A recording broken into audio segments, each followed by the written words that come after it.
Mr. Chairman, let me add my congratulations.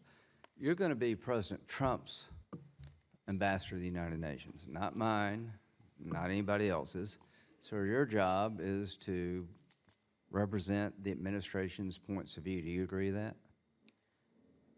Thank you, Senator. I'm going to be representing the United States of America and every single person that lives here and everybody Americans that live abroad. And, I take this So so what serious. policies are you going to advocate? I'm going to be advocating the policies of this administration. Okay, that's the point. Not everybody in the country, the administration. Now, here's the way I look at these things. I usually vote for qualified nominees, knowing that the policies they'll be advocating, if in a Democratic administration I don't agree with, I think by any reasonable measure you're a very qualified person. You've been ambassador to Canada. If you're qualified and not crazy, you usually get my vote. You don't seem to be crazy at all, other than wanting to come here maybe. The bottom line is I appreciate you're willing to serve the country.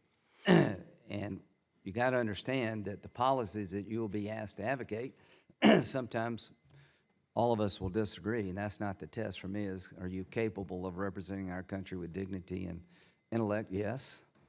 Absolutely. Well, I have sharp elbows, and I will be I believe using it. I think you'll give the president good, sound advice, maybe something he doesn't want to hear, but it'd be up to him to make the call. On climate change, I believe in it, think it's real. A man's substantially contributing to it. The Paris Accords, basically, as China and India pass, is aspirational, not binding.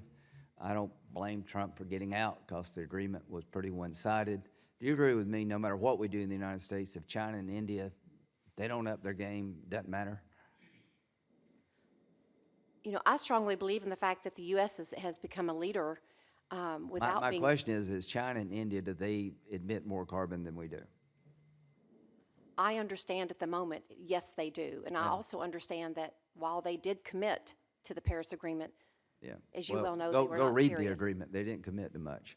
So I believe in climate change is real, but if you don't have an agreement, make it real for the people who actually cause more of the problem than we do. MBS, let me just say this. I introduced him a couple of years ago in Washington when they gave an award to John McCain for his help to the kingdom over the years. I've got many friends in Saudi Arabia. I've been there a bunch, usually with Senator McCain. And it breaks my heart that we are where we are. The kingdom is a strategic ally, many friends in the kingdom who are wanting the country to be better. I personally feel betrayed. I feel like that the actions that took place with Mr. Khashoggi showed a lack of respect for the relationship to the United States. Who in their right mind would put us in this box? We deal with bad people all the time. We dealt with Stalin in World War II, but when the war was over, we didn't embrace communism. So there's no amount of oil coming out of Saudi Arabia, and there's no threat from Iran that's going to get me to back off. So I just want every strategic partner to know that there's a price to be paid to get in our orbit. He did it. Wouldn't have happened without him. He knew it was going to happen. He wanted it to happen. He caused it to happen. And this is just a tip of the iceberg of other things that are going on in this kingdom.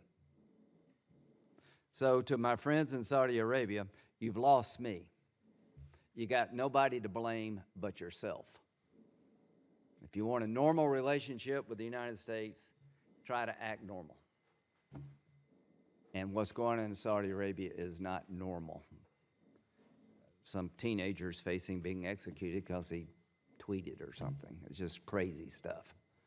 Putting the Lebanese prime minister in house arrest, and it's just nuts. So if you want things to get better in Saudi Arabia, you need to deal with it, and we're going to fight hard to push back. So after this report's issued, I want you to let the committee know, do you believe he did it? You don't have to answer now. Finally, the war. Do you believe we're at war, the United States? Senator, what I believe is we are showing strong deterrence. Are we at war? Who are we at war with? Who are we trying to deter? We need to deter. We need to think about Iran and their corrosive behavior. What is the big theme of this war? Radical Islam versus the world. Well, we need to think about this corrosive Do you agree with that or behavior. not? Excuse me? Do you agree that we're at war with radical Islam in many forms? In many forms, yes, and I do believe that we ISIS need to be. is a Sunni form. Iran's the Shia form. So here's my point.